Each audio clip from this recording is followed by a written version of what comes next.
ஓம் ஆதித்யாய நமக. வணக்கம். நான் ஜோதிடர் மகேஜி பேசுகிறேன். சிம்ம ராசி பூர நட்சத்திரம். திருப்பதி சென்றால் நடப்பது இதுதான்.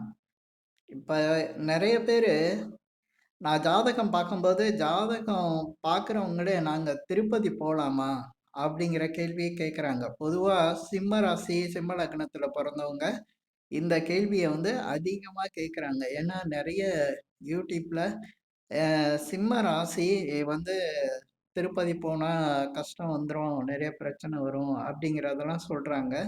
இது உண்மையா? அப்படின்னு கேட்குறாங்க. அப்படிப்பட்டவங்களுக்கு தான் இந்த பாதிப்பு எப்படி வருது? அந்த பாதிப்பு எப்படி இருக்கும்? பாதிப்பு இருக்குமா? இருக்காதா? அப்படிங்கிறத இந்த பதிவுல நான் தெளிவா சொல்லியிருக்கேன். அதுக்காக தான் இந்த பதிவ போட்டிருக்கேன்.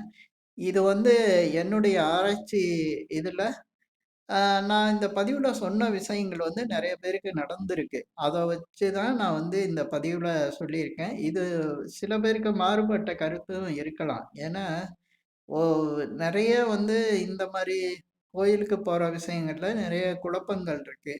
அது ஒவ்வொரு விஷயத்திலயும் ஒவ்வொரு காரணம் இருக்கு. காரணம் இல்லாம எதுவுமே ஒரு விஷயம் வெளியில வராது. அந்த காரணத்தோட தான் வரும். பாதிச்சவங்களுக்கு அந்த பாதிப்பு தெரியும். பாதிக்காதவங்களுக்கு அந்த அது எதனால பாதிக்காம இருக்கு அப்படிங்கிற விஷயமும் நெறைய பேருக்கு புரியறதில்ல. அதனால ஒரு குழப்பமான நிலையில தான் எல்லாம் இருக்காங்க. அதுக்கு ஒரு தெளிவான ஒரு விளக்கம் இந்த பதிவுல சொல்லியிருக்கேன். ஏன்னா, அத யாரும் இதுவரையும் சொல்லல. அந்த விளக்கத்த நான் இந்த பதிவுல சொல்றேன். இப்ப சிம்ம ராசி. அதுல இருக்கிற பூர நட்சத்திரம். இதுல ஆ சந்திரன் இருக்கிற அதாவது சிம்ம ராசியில பொறந்தவங்க பூர நட்சத்திரமா இருக்கவங்களுக்கு மட்டும் இல்லாம, சிம்ம லக்னத்துல பொறந்து, அதுல லக்ன புள்ளி பூரமா இருந்தாலும், இந்த பதிவுல நான் சொல்லியிருக்கக்கூடிய விஷயங்கள் ஒத்து வரும். ஏன்னா, நெறைய பேர் நம்ம சிம்ம ராசி இல்லையே, லக்னம் நம்மளுக்கு வேற தானே. அ அதேபோல சில பேர் லக்ன புள்ளிங்கிற விஷயம் தெரியாம இருக்கு. அது லக்ன புள்ளிங்கிறது நீங்க யார்ட்ட வேணாலும் கேட்டு தெரிஞ்சுக்கலாம். உங்க ஜாதகத்துல லக்னங்கிறது ஒரு நட்சத்திரத்துல தான் இருக்கும். அந்த நட்சத்திரம் பூரமா இருந்தா, நான் இந்த பதிவுல சொல்லியிருக்கக்கூடிய விஷயங்கள் உங்களுக்கு நடக்கும். இப்ப சிம்ம ராசி பூர நட்சத்திரம். இந்த நட்சத்திரத்துல பொறந்தவங்க, அதேபோல இந்த சிம்ம லக்னத்துல லக்ன புள்ளி பூர்வ நட்சத்திரமா இருக்கவங்களுக்கு திருப்பதி போனா பாதிப்பு வருது. உண்மையிலே பாதிப்பு வருது. அது நெறைய பேரோட ஜாதகங்கள்ல நான் பார்த்துருக்கேன். உங்க லைஃப்லயும் இது நடந்திருக்கு. இது ஏன் நடக்குது? அப்படிங்கிற ஒரு விஷயத்த யாரும் சொல்லல. போகாதீங்க அப்படின்னு சொல்றாங்க. சிம்ம ராசிக்காரங்க போகாதீங்க அப்படின்னு சொல்றாங்க. ஆனா அது ஏன் பாதிப்பு அப்படிங்கிறது யாரும் சொல்லல. அதே சமயத்துல சிம்ம ராசியில 3 நட்சத்திரம் இருக்கு. மகம், பூரம், உத்திரம். ஆனா இதுல பூரம் தான் அதிகம் பாதிக்கப்படுது. அதே சமயத்துல மகம், உத்திரம்லாம் ஓரளவு, ஏன்னா அது சிம்ம ராசிக்குள்ள இருக்கிறதுனால ஓரளவு பாதிக்கப்படுது. நட்சத்திர வழியா கிடையாது. சிம்ம ராசி, பூர நட்சத்திரம், சிம்ம லக்னம், பூரம் லக்னம் புள்ளியா வருது. இப்ப ஏன் பாதிக்கப்படுங்கிறத சொல்றேன். இப்ப சிம்ம ராசிக்காரங்க பூர நட்சத்திரத்துல பிறந்திருந்தாங்கன்னா, அதுக்கு தனஸ்தானத்திலேயே போய் அவருடைய நட்சத்திரம், அ அந்த நட்சத்திரத்துக்குரிய கிரகம் சுக்கிரன். அந்த சுக்கிரன் அங்க நீசம் பெறுவார். அந்த இப்ப ஒருத்தர் பூர நட்சத்திரத்துல பிறந்திருந்தாலோ, அல்லது சிம்ம லக்னத்துல லக்ன புள்ளி அவருக்கு பூரமா இருந்தாலோ, அவருடைய லக்ன புள்ளி 2ஆம் வீடான கன்னி ராசியில போய் நீசம் பெறுது. சரி, கன்னி ராசியில நீசம் பெறதுக்கு இதுக்கு என்ன காரணம் அப்டின்னா, இப்ப திருப்பதியோட நம்ம இடம் அப்படின்னு சொல்றதுன்னா, அந்த கோயில சொல்றதுன்னா, பெருமாள தான் சொல்றோம். அந்த பெருமாளுக்கு உரிய இடம் எது அப்படின்னு பார்த்தா, ராசி கட்டத்துல புதன் உச்சமாகக்கூடிய கன்னி ராசி. இந்த கன்னி ராசிய தான் நம்ம பெருமாளோட இடமா எடுத்துக்கிறோம். அதுக்கு பெருமாள் கோயில்கள பூரா எடுக்கலாம். அதுல திருப்பதியும் வரும். அப்ப இந்த சிம்ம ராசி பூர நட்சத்திரக்காரங்களுக்கு அது 2ஆம் இடமா தனஸ்தானத்திலே போய் நீசம் பெறுது. அப்ப நீசம்னா என்ன? அப்படின்னா, சுக்கிரன்ங்கிறது மகாலட்சுமி. அங்க மகாலட்சுமி இல்ல. அதனால இல்லாத ஒரு விஷயம் மட்டும் இல்லாம, அந்த கன்னி ராசிங்கிறது காலபுருஷனுக்கு 6ஆம் இடமா வருது. காலபுருஷனுக்கு 6ஆம் இடம், சிம்ம ராசிக்கு 2வது இடம். தனஸ்தானமா வருது. அதுலயும் குறிப்பா சிம்ம ராசி பூர நட்சத்திரத்துக்கு அது நட்சத்திரத்தோட கிரகமே அங்க நீசம் பெறுது. அதனால தான் திருப்பதி போனா இந்த சிம்ம ராசி பூர நட்சத்திரக்காரங்களுக்கு பண விஷயங்கள்ல ஏதோ ஒரு பெரிய பிரச்சனை வருது. பிரச்சனைனா இப்ப கடன் பிரச்சனை இந்த மாரி. அப்ப சிம்ம ராசியில அவங்க பூர நட்சத்திரத்துல பொறந்து, வேறு வேற எந்த லக்னத்துல வேணாலும் பொறந்திருக்கலாம். மேஷத்துலருந்து மீனம் வரையும் ஏதோ ஒரு லக்னத்துல அவங்க பொறந்திருக்கலாம். அந்த லக்னத்துக்கு தகுந்த மாரி அவங்களுக்கு பாதிப்பு வருது. அது எப்படின்னா, இப்ப மேஷ லக்னத்துல பிறந்து சிம்ம ராசி பூர நட்சத்திரமா இருந்தாங்கன்னா, அவங்களுக்கு அந்த கன்னி வந்து 6ஆம் இடமா வரும். 6ஆம் இடம்னா உங்களுக்கு எல்லாருக்கும் தெரியும். ருண, ரோக, சத்ருஸ்தானம்னு சொல்றோம். அது கடன், வம்பு, வழக்கு, நோய சொல்லக்கூடிய ஒரு இடம். இந்த பிரச்சனை வந்து அங்க போனோம்னா உங்களுக்கு வருது. இதே ரிஷப ராசிக்கு ஆ ரிஷப லக்னத்துல பொறந்து சிம்ம ராசி பூர நட்சத்திரமா இருந்தாங்கன்னா, ரிஷப லக்னக்காரங்களுக்கு அது 5ஆம் இடமா வருது. 5ஆம் இடம்ங்கிறது என்ன? ஊக வணிகம், இந்த ஷேர் மார்க்கெட்டு இந்த மாரி விஷயங்கள் வருது. அதனால அவங்களுக்கு ஒரு இழப்பு, பெரிய பிரச்சனைகள் அந்த மாரி வரும். இது சிம்ம ராசி பூர நட்சத்திரமா இருந்து ரிஷப லக்னமா இருந்தா. இதுக்கு அடுத்து பார்த்தீங்கன்னா, மிதுன லக்னம். மிதுன லக்னக்காரங்களுக்கு இந்த கன்னி ராசி பார்த்தீங்கன்னா 4வது இடமா வரும்.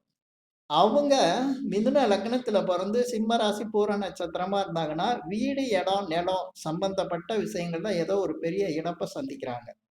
அங்க போன பிறகு ஏதோ ஒரு இழப்பு அவங்களுக்கு வருது. அதுவும் குறிப்பா நான் சொல்றது, வீடு, இடம், நிலம் சம்மந்தப்பட்டது, வாகனம். ஏன்னா 4ஆம் இடமா வந்துருதுல்ல, அதனால வாகனம் சம்மந்தப்படுறது, இதுல ஏதோ ஒரு பாதிப்ப குடுக்குது. இதுக்கு அடுத்து கடகம் அப்படின்னு பார்க்கும்போது, அது 3ஆம் இடமா வந்துருது. அது 3ஆம் இடமா வரும்போது சகோதரர் அப்படின்னு சொல்லலாம். கம்யூனிகேஷன் சம்மந்தப்பட்டது. அதேபோல அவங்க முயற்சிகள்ல ஏதாவது ஒரு கஷ்டம் வர்றது, சில பேருக்கு சட்டம் சார்ந்த பிரச்சனைகள் வர்றது, வழக்கு இந்த மாரி வர்றது, டாக்குமெண்ட்ல பிரச்சனை வர்றது, இதெல்லாம் வந்து கடக லக்னத்தில பொறந்து சிம்ம ராசியா இருக்கவங்களுக்கு ஆ ஏன்னா இன்னொரு விஷயம் இருக்கு. கடக லக்னத்துக்கு இந்த சிம்ம ராசி 2ஆம் இடம் தனஸ்தானமா இருக்கிறதுனால, பணப்பிரச்சனை கொடுத்துருது. உடல்நல பாதிப்ப உருவாக்கிறது. இதெல்லாம் வந்து கடக லக்னத்துல இருக்கவங்களுக்கு வருது. இதே சிம்ம லக்னம், சிம்ம ராசியா இருந்து அவங்க பூர நட்சத்திரமா இருக்காங்கன்னா, சொல்ல வேணாம். பெரிய அளவுல பண லாஸு, வம்பு வழக்குகள் இந்த மாரி பிரச்சனைய சந்திக்கிறாங்க. இப்படி அதுக்கு அடுத்து பார்த்தீங்கன்னா, கன்னி லக்னம். இந்த கன்னி லக்னக்காரங்களுக்கு ராசி சிம்மமாயி பூர நட்சத்திரமா இருந்ததுன்னா, விரயங்கள அதிகம் சந்திப்பாங்க. ஏதோ ஒரு வகையில விரயங்கள குடுத்துரும் அவங்களுக்கு. அது விரயஸ்தானமா வர்றதுனால. இதுக்கு அடுத்து லக்னம் வந்து அவங்களுக்கு துலாம் லக்னமா வந்துருச்சு. அ அவங்க ராசி வந்து இதுவா வந்துருச்சு. சிம்ம ராசி பூர நட்சத்திரமா வந்துட்டாங்க அப்டின்னா, அவங்களுக்கு 11ஆம் இடமா வரும் அது. அந்த ப சிம்ம ராசி பூர நட்சத்திரம். அவங்களுக்கு இந்த கன்னி வந்து விரயஸ்தானமா வந்துரும். அதனால பெரிய அளவுல பெரிய லாஸ எதிர்பார்க்கலாம். ஏன்னா, எதையுமே டபுளா லாஸ் பண்ணக்கூடிய நிலை வந்து இந்த துலாம் லக்னத்துல பிறந்து சிம்ம ராசி பூரா நட்சத்திரமா இருந்து திருப்பதி போகும்போது இந்த மாரி டபுளா பெரிய அளவுக்கு லாஸ குடுக்குது.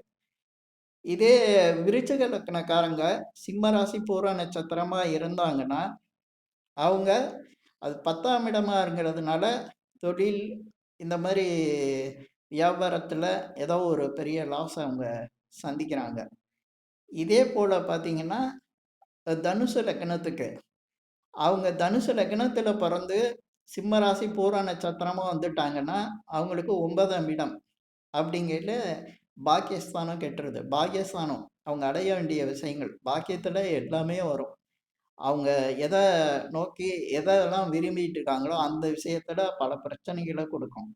அது தொழிலா இருக்கலாம், திருமண விஷயங்களா இருக்கலாம், பணம் சம்மந்தப்பட்ட விஷயங்களா இருக்கலாம், வெளிநாடு சம்மந்தப்பட்டது. ஏன்னா அது 9ஆம் இடங்கையில வெளிநாடு சம்மந்தப்பட்ட விஷயங்கள், தந்தையோட விஷயங்களா இருக்கலாம்.